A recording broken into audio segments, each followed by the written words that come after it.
Akala ko pre, nanonood ka na ng sine. Yung pala, nakita lang kayo ni Luisa. May anak na siya, pre. Gara nung sasakyan. Wala. Sensado na talaga si Luisa.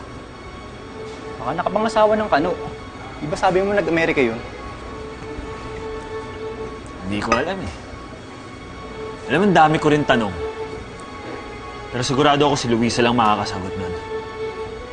Tsaka, hindi naman porket may anak, may asawa eh. Aasa ka pa rin talaga. Eh sa kwento mo, tumakbo na siya palayo sa'yo. Di mo pa rin bagets?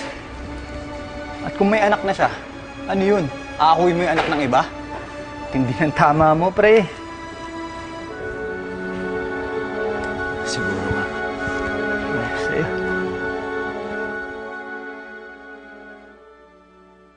Mama, kailan po yung mama kanina? Mabait po siya. Nawala po ako. Nanap ka po namin.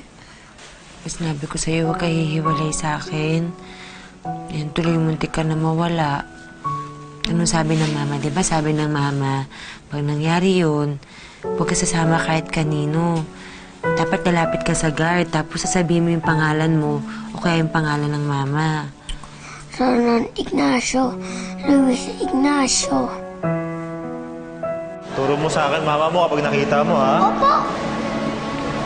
Mama! Anak, saan ka ba nagpunta? Luisa? Ba't nga po pangalan niyo? Wala, kakilala lang yun ng mama dati. Kalimutan mo na yun. Tulog ka na.